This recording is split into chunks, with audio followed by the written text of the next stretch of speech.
चलेगा, नहीं चलेगा, नहीं चलेगा। टीचर्स को देना होगा, देना होगा, देना होगा। टीचर्स हम लेके रहेंगे, लेके रहेंगे, लेके रहेंगे। टीचर्स हमारी मांग है, मांग है, मांग है। टीचर्स हमारा हक है, हक है। स्वास्थ्य मंत्रालय होश में आओ, होश में आओ, होश में आओ। स्वास्थ्य मंत्रालय होश में आओ, होश में आओ।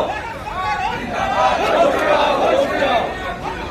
जिंदाबाद, जिंदाबाद, जिंदाबाद, जिंदाबाद, जिंदाबाद, जिंदाबाद। के बारे में कहा जाता है कि जब जब भारत पर मुश्किल आई तो ये कमान के जो फौजी थे उन्होंने उसको बराबर हैंडल किया और उसमें सारे लोग आते हैं। ऐसा नहीं है कि फौजी आते हैं जो उपकरण बनाते हैं, जो डॉकयार्ड पे होते हैं, जो औद्योगिक उसके लिए सारा सामान बनाते हैं। उन सब की मेहनत थी कि जब पाकिस्तान से युद्ध हुआ तो जो यहाँ से पनडुब्बियां गई और पाकिस्तान के पूरे कराची को नेस्ता नाबूद कर दिया, उनके सारे स्ट्रक्चर को, मेन स्ट्रक्चर को। वो लोग हैं ये लोग।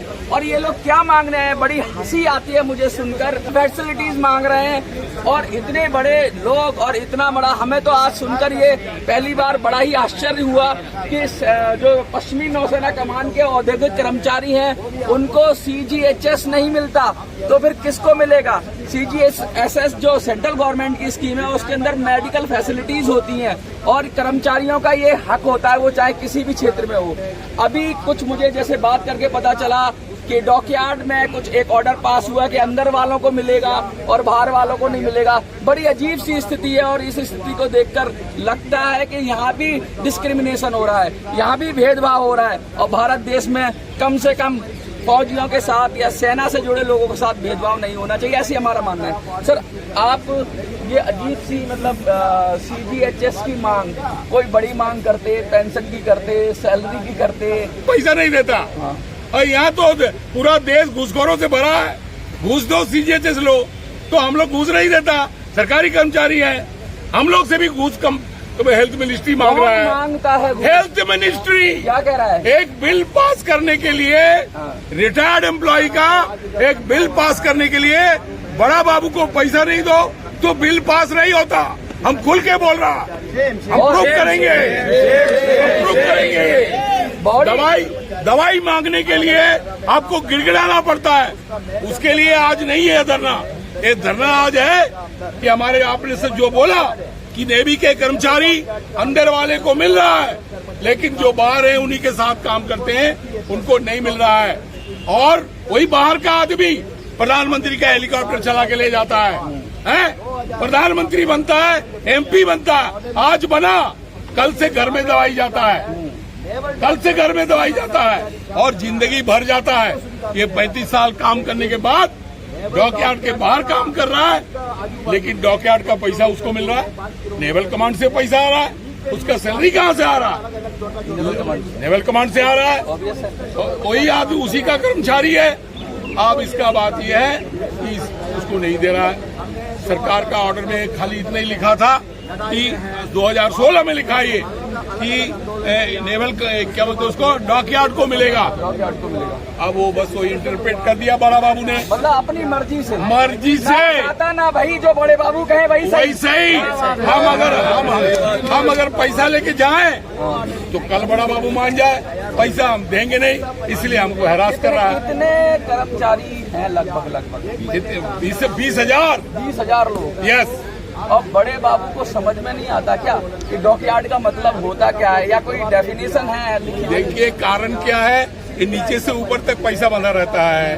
नीचे से सिग्नल नहीं जाएगा कि हमको मिल गया पैसा, तब जाके ऊपर दस्तखत करता है।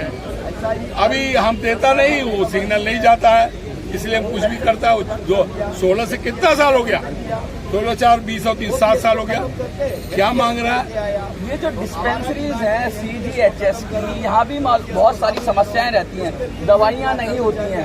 ऑलरेडी CGHS में भी बहुत सारी समस्याएं हैं कि वहाँ दवाइयाँ लगेगी तो बहुत लंबी लाइन लगा देंगे, बहुत कर्मचारियों को परेशान करेंगे। तो ऑलरेडी वहाँ अपनी दिक्कतें हैं। उसके बाद ये तो एक अजीब ही बात हो गई कि उतनी दिक्कतों के बाद भी चलो हम कुछ दवाइयाँ मिल जाती हैं और ये दवाइयाँ खरीदते भी नहीं है, मार्केट से लिख के करते हैं। ये बहुत सारा इसके अंदर घपला घोटाला चलता है। हम लोग तो भुक्तभोगी हैं, आगे बढ़ाएंगे। आगे देखिए ना क्या होता है CGHS में। कहीं किसी रिटायर कर्मचारी का एक दिन इंटरव्यू लीजिए। सर मैंने लिया है, इसलिए मुझे पता है हाँ। कि वो 8-8 घंटे 10-10 घंटे हाँ। लाइन में लगा देते हैं, Yes। दवाई नहीं मिलती। उसके बाद 2 बज गया तो दरवाजा बंद, 2 बजे कल आइए, कल आइए, फिर गोटी रखिए हाँ और फिर लाइन लगाइए। फिर लाइन लगाइए। हाँ। उतनी उम्र में तब जो तक- हाँ, तब 70-75 साल का आदमी जो वो क्या करेगा। हाँ, वो लेके गया था दांत दर्द का दवाई हाँ। लेने, वो पाँव में भी सारा दर्द हो गया उसको, क्योंकि 2 दिन से खड़ा है। ये हालत है, इतना बुरी हालत के बाद भी वो चीज आप मांग रहे हो और आपको नहीं मिल रहा नहीं है, मिल रहा साहब। तो क्या सेंट्रल गवर्नमेंट के पास किसी तरह का आपने शिकायत की या कुछ? शिकायत तो किया हम लोगों ने, लेकिन चिट्ठी का जवाब नहीं दे रहे हैं। अच्छा, अभी देखेंगे, राजनाथ जी से मिलेंगे एक बार, अगर उनको तो कहते कि हमारा सब कुछ हरा रहा है। अब सावन में हुए सावन होंगे के अंडे को सब हरा। हाँ, सावन में पैदा हुए होंगे, वो हमको नहीं मालूम। अच्छा। वो भी हो सकता है, तो उनको सब हरा हरा दिखता है, सब बढ़िया है। जब हड़ताल पे नोटिस देते हैं तब उनको कान खुलता है, अरे हड़ताल क्यों हो रहा है? अभी इसके बाद हम हड़ताल का नोटिस देंगे, वो खुद ही छक्के बुलाएंगे। और ये बड़ी सिंपल सी मांग है, इतनी बड़ी भी नहीं है कि कुछ आपने लाल किला या ताजमहल मांग लिया हो। आपने अपनी जिंदगी में जब काम किया आगे था बढ़ाते 20 साल, तो अपना हक मांगा है। अरेंजमेंट कमेटी जो इतनी मेहनत करके लोगों को ले जाने आने आजकल के तो लिए प्राइवेट सेक्टर में भी मिल जाता है, इतना हेल्थ तो है, ये इस तरह का बहुत सारा हेल्थ सेगमेंट है। तो CGHS तो बहुत ही सिंपल सी बात है। एक संदेश देना चाहेंगे कुछ अपने लोगों को? मैं अपने लोगों को ये कहना चाहता हूँ कि देखिए, बहुत अच्छी तरह से अरेंजमेंट हमारी कमेटी ने किया है। शांत रहिए थोड़ा, एक मिनट। हम ये अपने लोगों को ये संदेश देना चाहते हैं जो बॉम्बे से यहाँ पर चल के आए हैं। एक ही संदेश है कि आखिरी दम तक संघर्ष जारी रहेगा, लड़ेंगे जीतेंगे। लड़ेंगे और लड़ाई जीतेंगे। दुनिया की कोई ताकत हमको रोक नहीं सकती। ये जो जज्बा है, मैं दिखा दूं एक बार, मैं अपने कैमरा पर्सन से कहूंगा कि घुमा के दिखा दें। ये जो नेवी के कर्मचारी औद्योगिक क्षेत्र में काम करते हैं, जो उसके लिए जिंदाबाद, जिंदाबाद। वो बनाने का काम करते हैं, और आज वो एक छोटी सी चीज के लिए CGHS मेडिकल सुविधा आमच्या हक्काची, सरकार को चेतना चाहिए और मोदी CGHS सुविधा आमच्या हक्काची। ये अंगूठा बता रहे हैं, इनको सब कुछ खुद के लिए चाहिए, और बड़ी बड़ी बातें, बड़ी बड़ी उम्मीदें। ये सरकार कैसे आई? ये सरकार झूठ के सहारे आई। हमारे घर में सुबह उठ के ये बोला जाता है, आपके घर में ही बोला जाता है, घर में बड़े बूढ़े बोलते हैं कि सुबह जब उठो तो ये प्रार्थना करो कि हमारा पूरा दिन अच्छा जाए। हमारे माँ बाप, हमारे गुरुजन हमको जो सलाह दें उसको हम अक्षरशः पालन करें, नेक इंसान बने, ईमानदारी से चले। ये सब हम लोग को बचपन में सिखाया जाता है। और ये सरकार में जब शपथ लेते हैं, उसके बाद जब अपना को क्वार्टर मिलता है तो वहां टेबल में एक गीता रखते हैं। मैं मजाक नहीं कर रहा, ऐसे ही करते ही, नहीं तो कैसे कर सकते हैं ऐसा। एक गीता रखते हैं, उसमें हाथ रखते हैं रोज नहा धो के, और बोले भगवान आज पूरा दिन जो भी बोलूंगा वो झूठ बोलूंगा, और झूठ के सिवा कुछ नहीं बोलूंगा। ये सुबह गीता का कसम खाते हैं। यही सच्चाई है, यही सच्चाई है, और बाकी सब झूठ है। इसीलिए सरकार हर गली में झूठ बोलती है। पे कमीशन में झूठ बोला, आपको मालूम है, सब यूनिट में ओटी खत्म, झूठ बोला। कल भाषण कर रहे थे HCL में, आज से बात करने क्या हो गया यार, HCL में बोला कि मजदूर नेता लोग को भड़का के, कि हम लोग का अपना दिमाग नहीं है, तुम्हारा ही दिमाग है, हम भड़क जाएंगे। कोई हमको भड़क दे, बड़ा दिमागदार है, खुद तो बोलते हो 45 साल भीख मांगा, तो कैसे मांगा? दिमाग नहीं था तभी तो मांगा। दिमाग वाला आदमी भीख मांगता है, वो तो कहीं कहीं काम करता है, कुछ नहीं करता तो कचरा ही बिकता है। उसको मालूम होता है कि एक बोरा ले लो तो कचरा भी लो।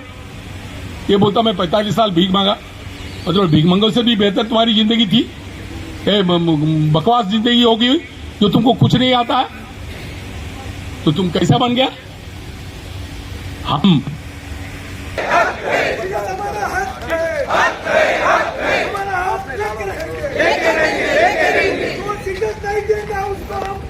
निचोड़ देंगे सीधे हमारा हक स्वास्थ्य मंत्रालय होश में आओ स्वास्थ्य मंत्रालय होश में आओ स्वास्थ्य मंत्रालय होश में आओ सीजे सरकार की सुविधा आपको देना होगा सीजे सरकार की सुविधा आपको देना होगा सीजे सरकार हमारा हक है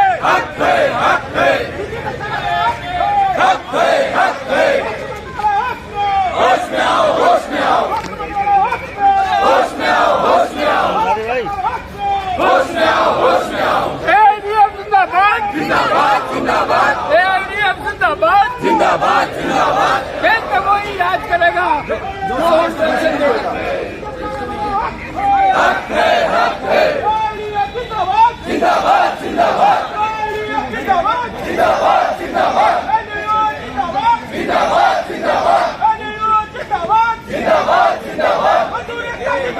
जिंदाबाद